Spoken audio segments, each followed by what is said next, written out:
Yay. Good evening and welcome back to Real Adult Wisdom.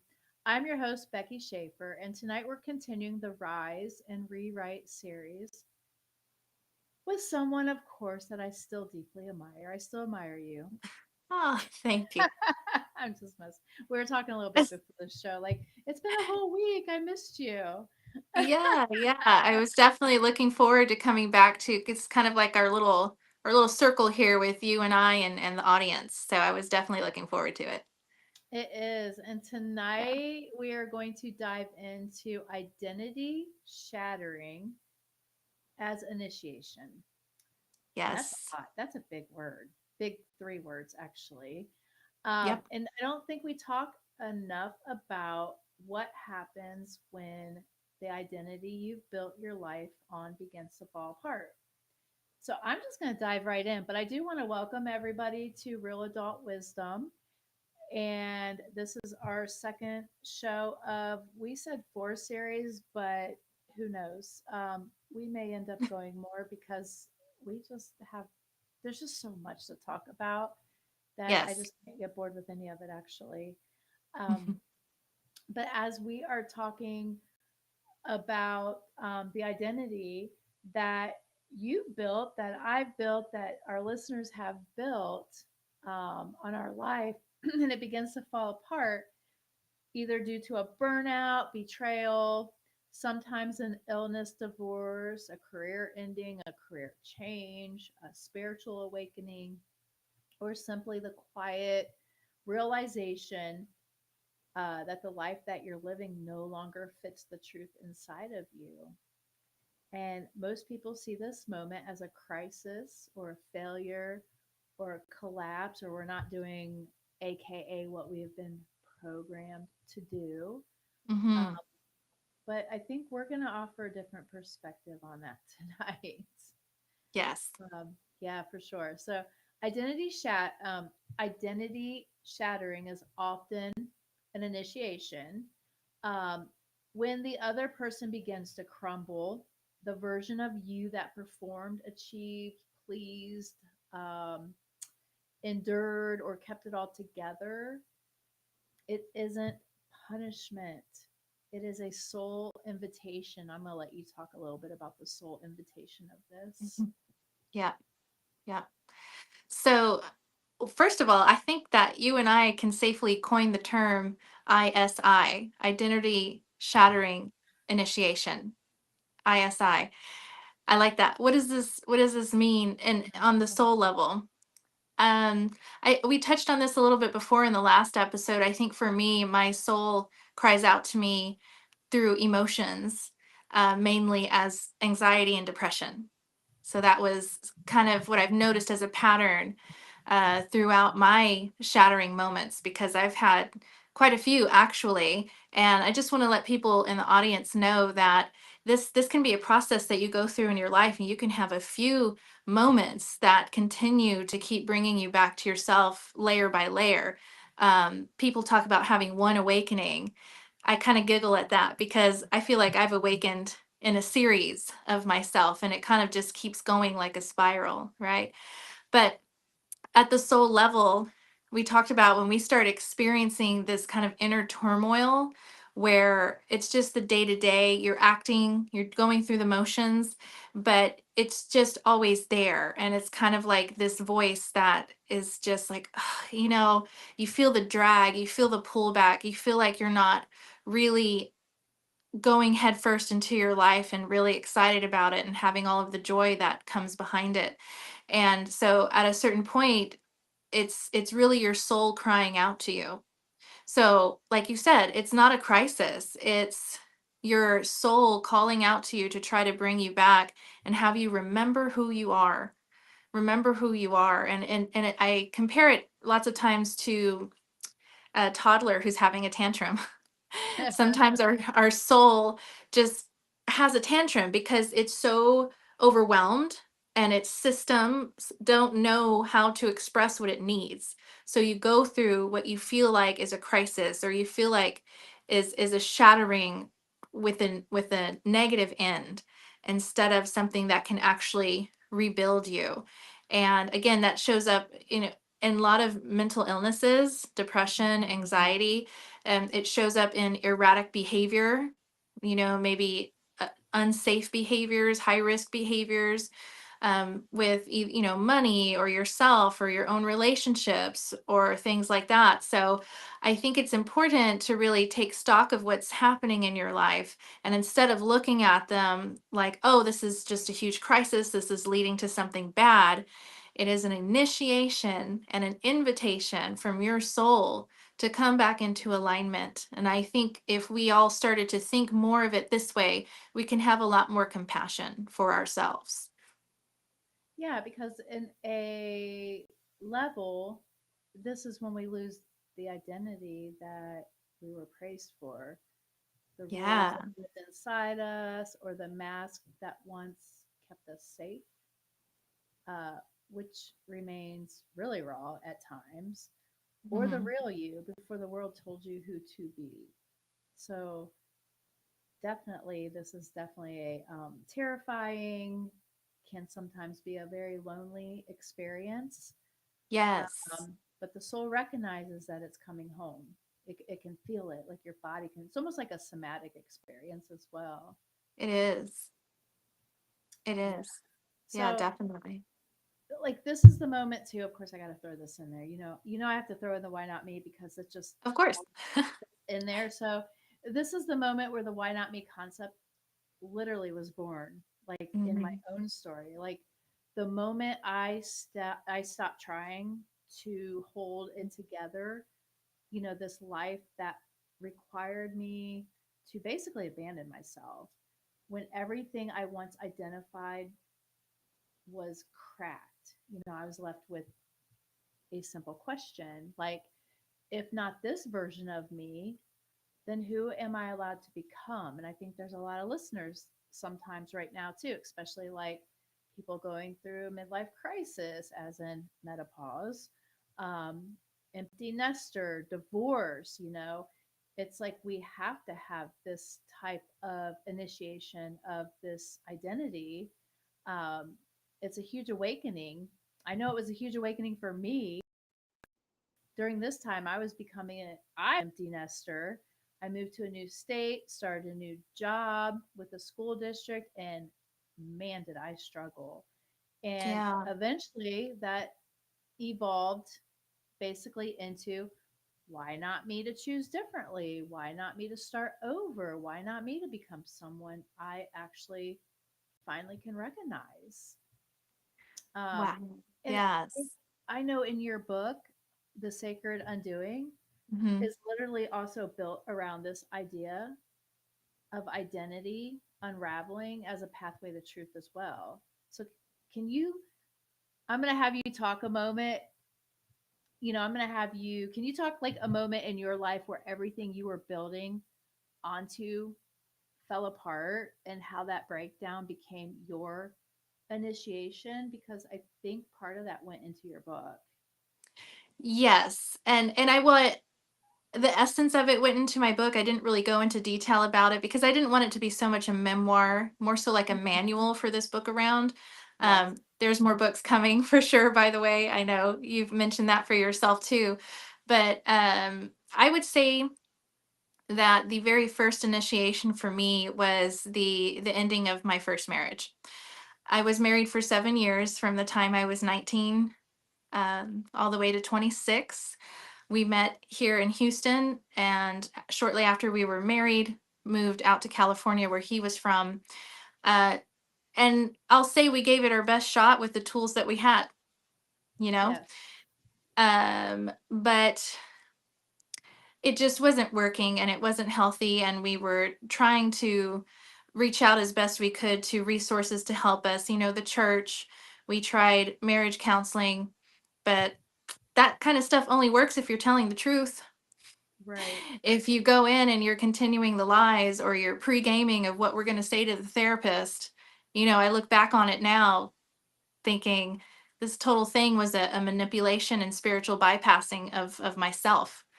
But just to hold it all together, just to try to again keep the performance going, there's such a fear for some of us of admitting that we're human, like you've mentioned before, Mhm. that we can make mistakes or that we're struggling or that we failed in some way. Uh, and I've learned how to look at failure as my initiation along with trauma. For me, uh, trauma in my life has actually played a big role in my initiations too. And Yes. so at the end of that marriage, just to give a snapshot, I was kicked out of my house. The locks were changed on the door that day when I was at work. And this was a home that had all of my things in it, that I had painted the walls with my first husband. I had decorated it and made it my home. And it was denied to me. And I was told to leave and handed a business card for a lawyer that I can contact if I had questions. So Mhm. then I had to pack a suitcase as I was instructed with my things, walk out of the door, get into my car, and realize that I was utterly alone. And the people who I had thought of um, as family for 7 years were no longer my family, were no longer a safe place for me. And it makes me emotional because it was real pain. It was really, really painful. Um, and not really even understanding why. I wasn't given the gift of closure. So that's another thing. A huge initiation in this trauma was for me to accept apologies I've never gotten and will never receive, but I've had to forgive somehow. And so what I did was is then in that moment sitting in my little Honda coupe with my suitcase from one moment to the next, ask myself, who am I now?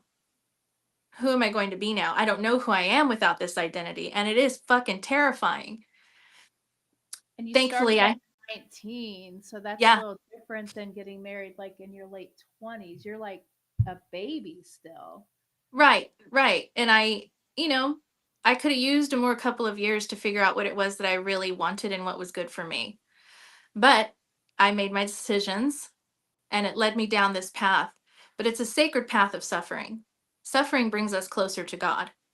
And in that time, I had to really lean on my faith because I had nothing else except for a good friend from work who I called, told her what happened. She kind of knew what we were going through leading up to this. And she told me to come. And I stayed at her house. I had a room at her house for quite a while I was going through all of this. And I simply did not know what to do with myself. And I was not opening up to my family about it either because I tried to keep up this whole show. And so, uh, what it led me to do was to really turn inward. And so I started seeing the therapist, referred me to an independent counselor, started going to therapy. Therapy is a great thing. I give it credit, but I was going like 3 times a week for about the first 3 months. And I had started a daily yoga practice earlier in the year on January 1st of 2014, actually. So it's been a little over 10 years now. And that really changed my life. Some of the great gurus have said, be careful if you pick up yoga practice every day because it will change your life. And it did, because after 8 months in August is when everything started to come apart. Because I was also setting up boundaries that my partner wasn't used to. I was saying no finally to things. I wanted to see the same balance that I was achieving and the same strength that I was achieving on the mat, off of the mat, and in my life. And so this was a big part of my healing through that first initiation, I guess I'll call it. I did yoga 2 times a day. I lost so much weight also, but because and I felt like I was dying. I felt like I was dying. Now that's significant now that I look back on it because I was. The person that I was Mhm. died. And Mhm. so I had to mourn her and grieve her and figure out who the fuck I was going to be moving forward without this identity that I had convinced myself I was going to have for life. Um, and so in the worst times of this recovery period, I'll call it, after this separation and divorce, I had to do everything I could not to kill myself. Mm. And that's true. That's true. And it makes me emotional now because I know what a beautiful person I am and everything that I have been able to achieve from that time up until now. And it pains me because I think a lot of people who do decide to go through with that, I think about God, but what could they have done if they had just made it through? Well, we're in a place where the world doesn't teach us how to handle any type of transitions. It teaches us how to perform through them and how to put up this fake, you know, personality or this, but not to actually handle the transitions. I went through a very Right. similar transition, and I just felt like I was in this big black hole and all alone. And that's obviously where I realized that part of that initiation of that part of my life was to also deal with the past trauma that I had not dealt with yet. Now, I was older than you when I was going through this. Mhm. You were still just a baby. So you definitely had not been taught how to go through those transitions. So you were doing the best you could at the time.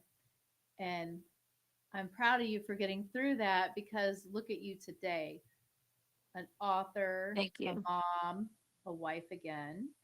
Um, Yes. and everything is now at a different level because you gained those tools. Yes, yes. But in true fashion, that is mine. I learned things the hard way. Hmm. Oh, don't we all So though? yeah, it's kind of like go hard or go home. Yes, I think we Yeah. all do, and I think part of this podcast is to throw out some tools. So you know me, I'm really big with my toolbox. Yes, yes. I can't help it because Definitely. I didn't have those tools. Growing Yeah. up, going through what I went through. You know, I was in a relationship where we were engaged. We blended our four kids together, and that fell apart in a way that I never planned on. And I definitely didn't have the tools at that time to get through that. But in hindsight, I realized that it was two people bringing their trauma together, which caused anything but a healthy relationship. Yeah. But what Yeah. I got out of that relationship was a lot of lessons.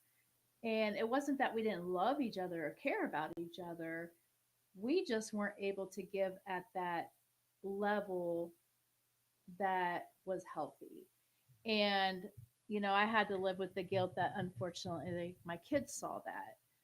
But my kids also saw me remove myself from it and bounce back and do Yes. the healing I needed to do. And that's where, of course, the Dear Child letter came about. But Right. I think like one tool, I'm going to talk about a couple tools today. Um, Yes. but it's called the identity debris. Okay, like the debris, like the identity debris. Like we have all this shit laying everywhere, right? That's so Mhm. I name Mhm. my tools. So the identity debris exercise.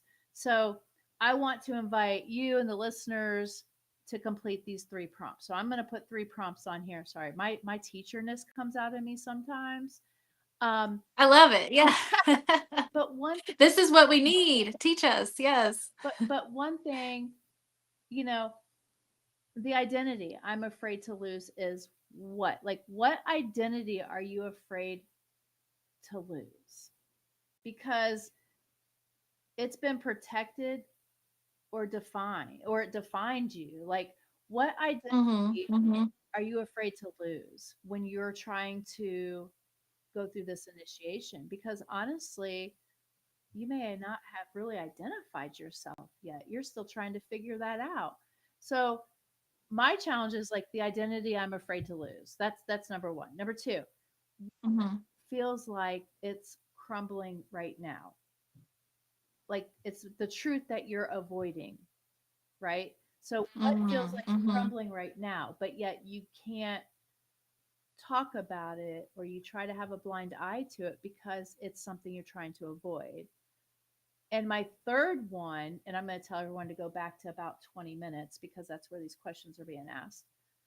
If Yes. I wasn't trying to be who I've always been, I would allow myself to become someone who, like, who would you allow yourself to become? So, again, I'm going to, Right. three questions I have in this called identity debris. Okay. The identity I'm afraid to lose. What are you afraid to lose? Okay. And who's giving you that identity? What feels like it's crumbling in your life right now? Mhm. And if I wasn't trying to be who I've always been, I would allow myself to become who? Take a breath on that one. Well, No, really, a round of applause for this. Wow, those are such great prompts because, and it touches on something that I think is so important, and you're able to articulate it with language and question, is the process of radical self inquiry. yeah, I do that Radical. a lot. Really? Yes. Yes. A self, evaluation and asking the hard questions to yourself. And then, honestly answering them is just a really beautiful process. I think all three of those really touch on something that we should ask ourselves regularly. Hmm.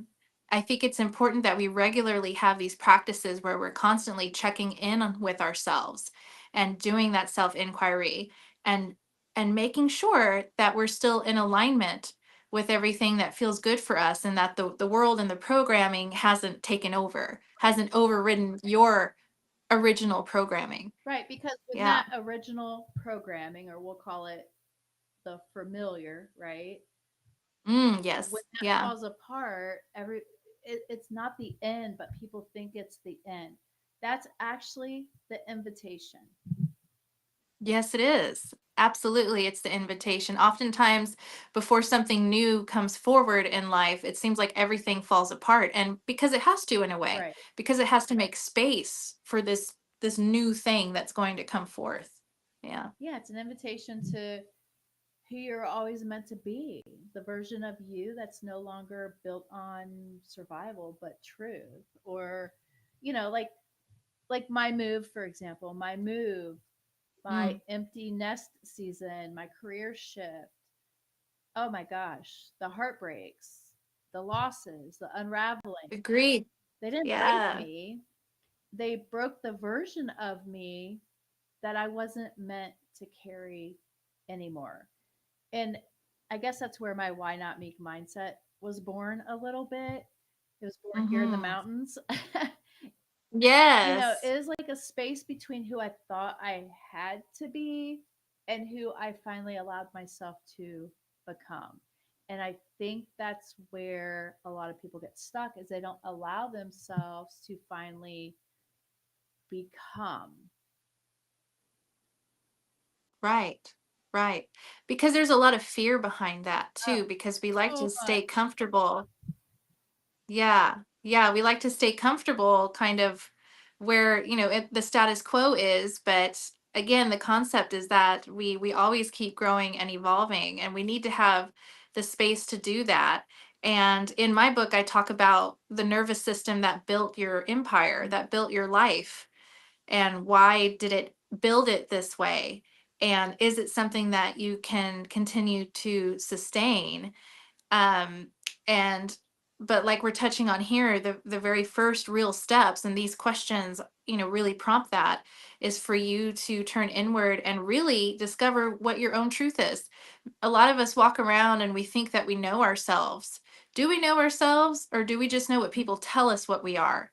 Oh, you're so kind, you're so giving, you're so dependable, you're so perfect, you're so, all of this. But only you really know what your truth is and where it lies. And we're never taught the process of doing this self inquiry, of sitting down and having these questions asked to us, unless we go seek it out, right? Like with coaches or therapists or whatnot. But I think that this type of process is something we should all learn in school, or something like that, to just never forget who we are. So that way we Right. don't create a life around something we think we're supposed to be. Well, and I think I did this one exercise with a group of people once, and it was, who am I? And people are like, "What? I'm a mom. I'm a teacher. I'm a daughter." Okay, that's great, but who are you? And that was a hard Exactly. exercise because a lot of people couldn't identify who they were without naming what they did. Yes, yes. So that's an interesting process that I go through with my clients pretty often, is as it kind of frame it a little differently, but it's asking them, okay, what brings you joy? And of course, the first answers usually are my mom, my kids, my marriage, my career, my, all of this. No, no, no. But what brings you joy that has nothing to do with the roles in your life? Hmm. Right. So if we remove all of the roles, what is this? What brings you joy? And joy is who you are, also, by the way. That's your truth. Right. And so that's a tough one for people to sit with. Sometimes we got to sit a little while and let that come to the surface. But to me, it's kind of a disturbing thing that this is something we have to almost excavate out of ourselves, and and wake up the dormant parts of who we've been Right. all these years. And many times it's associated with our childhood, and that's why we kind of write it off a lot, because like, oh, I was just a child. But no, also, oh, that's who you really were. And somewhere along the way you forgot. So, beneath all of that, I mean, Yeah. simply, if I say like, who am I? Well, simply, I'm Becky, right? I'm a whole being. Uh-huh. I'm growing. I'm healing. I'm learning herself more deeply every day. I'm soft in places I used to hide, Ah, strong in places that were once broken, yes. unbelievably ready for what's next. That's and Yes. I Beautiful. I really think like yes, I can also name 100 other things of other things, but I think that we do not listen to our inside. We listen to the outside too much. Yes. And it's the inside voice that should be the one that's most prominent, and the one that we turn to first and listen to first. But we're never really taught this. We're taught to chase approval from outside of ourselves, when really it needs to come from within. Because once you start having the approval from within, then you are truly in alignment with your pure resonance. And once you start to resonate with who you are, that's how life really begins to take off. That's how the universe begins to magnetize to you all of the right people, opportunities, situations, and experiences. But until we know who that is and really embrace that person and sit with it, we are kind of just floating around out here, bouncing around, hit or miss with approval and validation from everything outside of us. And embrace the transitions. I Mhm. embracing the transitions I think is so powerful. I never in a million years thought I would ever leave Ohio. And Mm. I think leaving Ohio was like the hardest but most rewarding transition. When I first decided to do it, I was so excited. I was like, oh yeah, I'm gonna go live in Asheville in the mountains, and then I got here and I was like, holy shit, my kids are in Ohio. I'm here by myself because they were adults Oh my now, right? I goodness. became an empty nester. Yeah. Um, Yes. and it was lonely. It was awful. And I didn't know how to Yes. cook for just myself. Um, Ah, honestly, oh, I didn't even know how to go do things by myself. Like A whole new it life, was just right? yeah. So now I call it like I've embraced this life 2.0. I've completely embraced. Doesn't mean I don't miss my kids dearly. I mean, I see them a lot. They come here, I go there.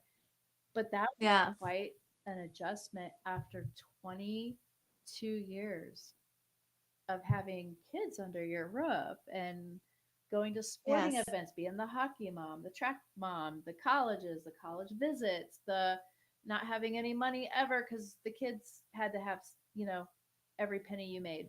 Um, Right. you know, family vacations, Yeah. our traditions. Yeah. Even putting up the Christmas tree is different for me because, like, Mm. I never put it up without my kids not putting their ornaments on the tree. And last year, when my kids were here Yeah. for Christmas, I actually sent my oldest home with a bag of all his ornaments. And that was like Oh. weird, right? But Oh, yeah. these are all those transitions. These are all those initiations to that next part of life. And now it's like, okay, here I am. Now I'm ready for life 2.0. Now I'm ready for that special person that I can build life 2.0 with. And Right.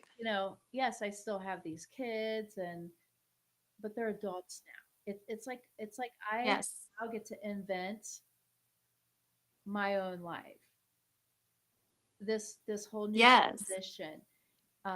This is my identity shakeup. This is like a one of those shakers, that you put a protein shake in, you shake it. That's what my Yeah. With the ball. oh my god, Yeah. that's what my head was the ball, like going all over. Yeah. But Knocking all but over. I'm like, who the hell am I? I don't even know who I am anymore. Um, Yes. but I'll tell you what, I found it real quick. It has not been Yes. easy, and there's still days that aren't easy. There's still nights I'm lonely. There's still days that I call and talk to my kids. I'm like, oh, I wish you were here. I wish we could just have dinner together tonight.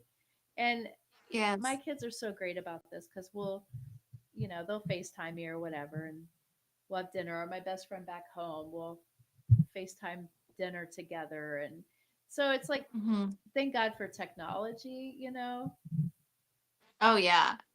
But these are Yes. these are these are just these are little ones, but we're talking, of course, about heavier and deeper. But without all of these transitions, without all these different initiations in life, we don't get to Hmm. become who we are today. Like, I was able to be okay with this. I was able to have this new becoming in my life because I did the work. I did the identity debris cleanup, Right. prior to coming here and allowing such a big change to be impactful in such a positive way.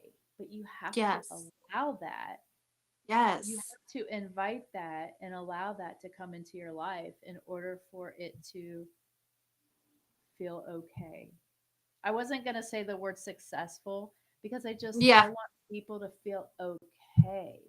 To feel Then the okay, to feel success well. can come. Yeah. Yes. To It feel does. freedom, Yeah. to feel like you're emerging. You're not failing, you're emerging. That's exactly right. That's exactly right. And we don't have to be so hard on ourselves.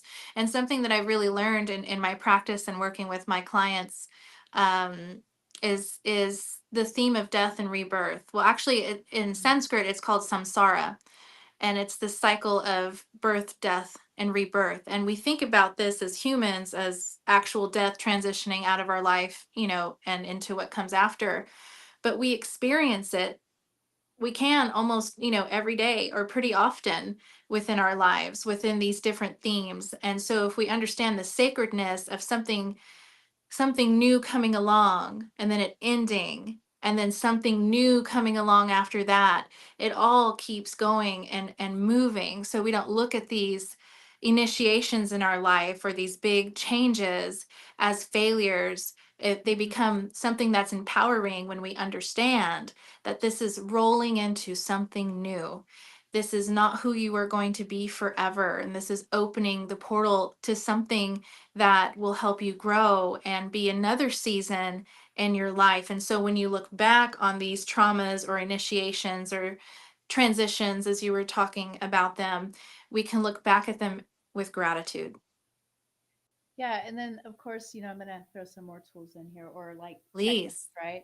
So I think Yes. it's so important too. So I've got a few of these, and um, I have like I had to do like an identity check-in, right? So I think identity check-in after you go through this whole like debris thing, then it's very important to do identity check-in, and you need to ask yourself questions, and it's okay. Like, what version of me am I still trying to hold together? And like, who Hmm. taught me this version? Like, who taught this to me? Like, why do I feel like I have to hold this certain version together? Maybe this isn't who I am. So you have to ask, what part of me needs to be released? Like, I'm going to release it now because now I am going to do an identity check. That's one. And then I have one, number two, the permission slip. Give yourself permission to no longer be that version. Like, it's okay to not always be the same version, or the version that was comfortable, or the one that silenced their needs, or the one that pretends to be okay, or the Hmm. one who loves from fear instead of worthiness. Hmm. Give yourself permission. And but Hmm. you have to write this down. Like, I give myself permission to no longer be the version of me who what? I'm giving myself permission to no longer be the version who allows negative energy in my life.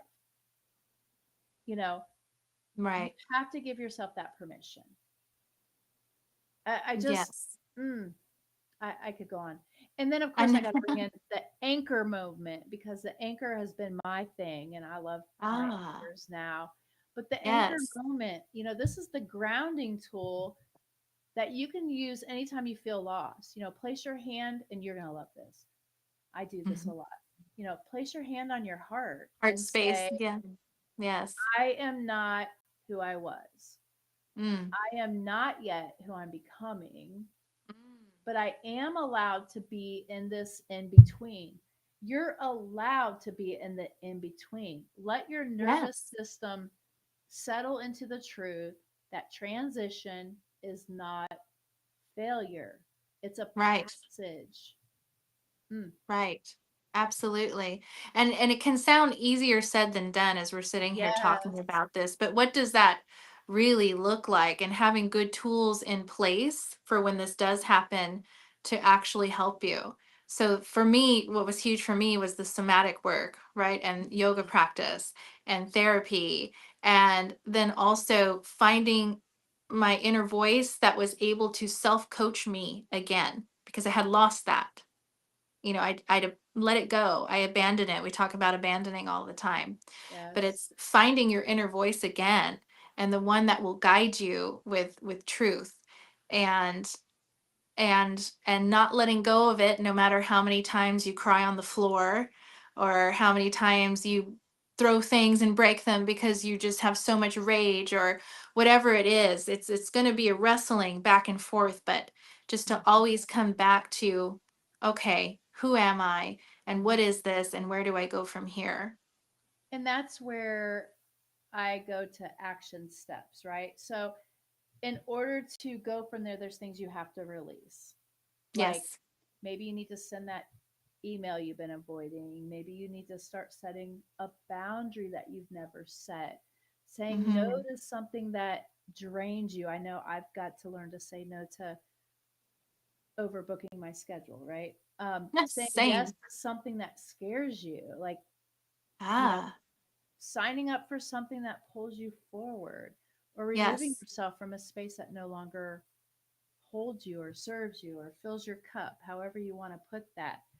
And so Yeah. everything you just said leads into like the action step. Like, we have to Yep. take steps that might scare us, that might be uncomfortable, setting up Mm-hmm. a boundary. Mm-hmm.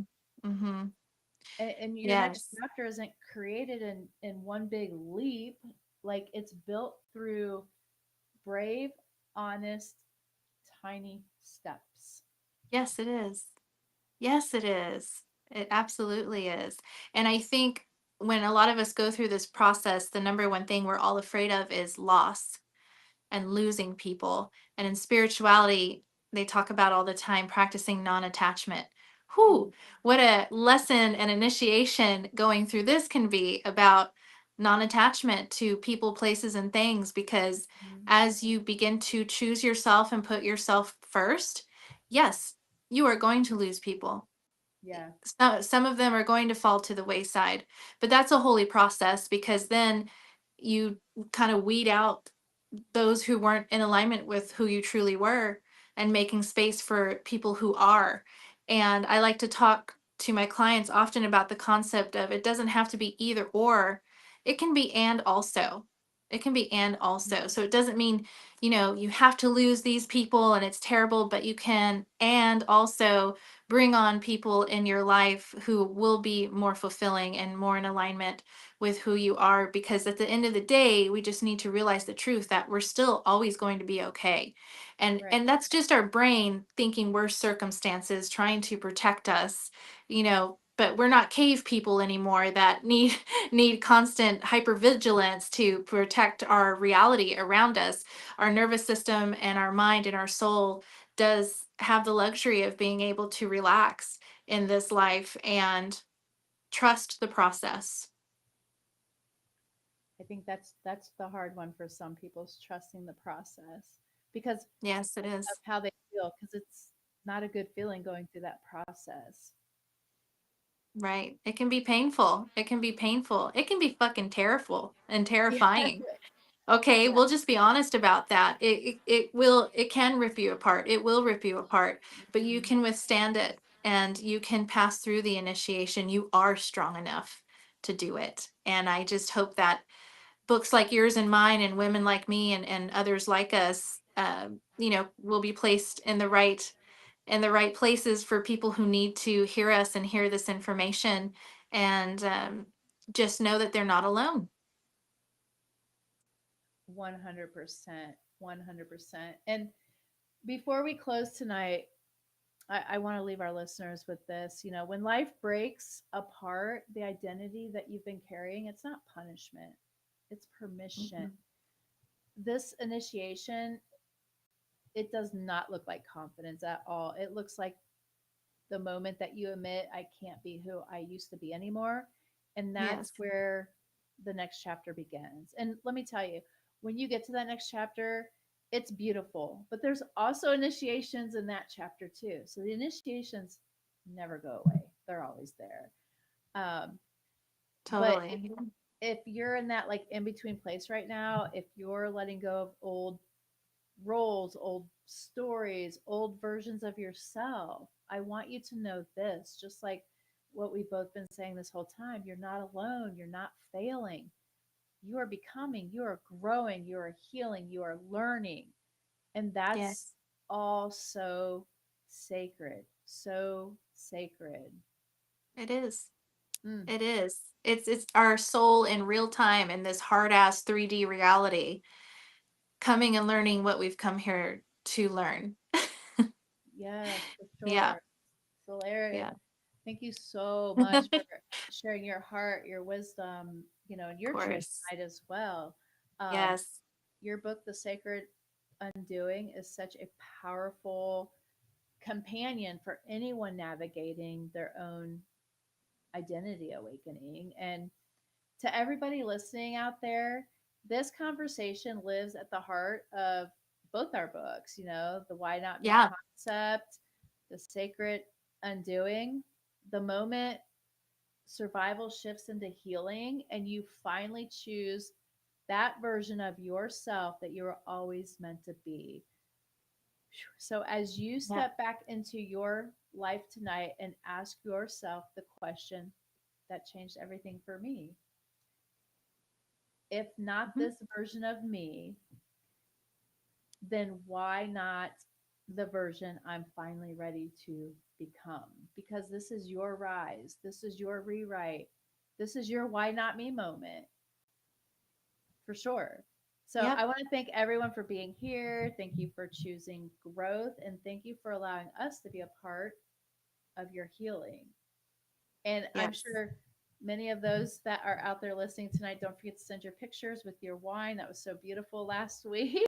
Oh yes, love that from that viewer or listener. Thank you so much. And Becky, I just want to thank you for holding this space for me and for everyone listening to come together and get what they need out of this. It's a beautiful, it's a sacred thing that you're doing here, and it's part of the Thank you. magic. Oh, Yes. I love it. I just don't have a black hat with a rabbit coming out of it, but you know, it's, I'm getting there. I'm almost there. No, It's I'm just kidding. yeah, I can feel it though. I can see it and I can feel it. I'm sure everyone else does too. Yeah.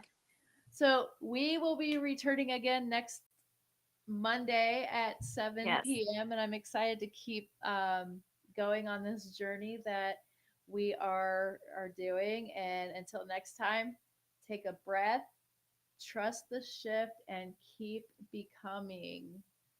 I want to thank Yes. everyone for listening to Real Adult Wisdom.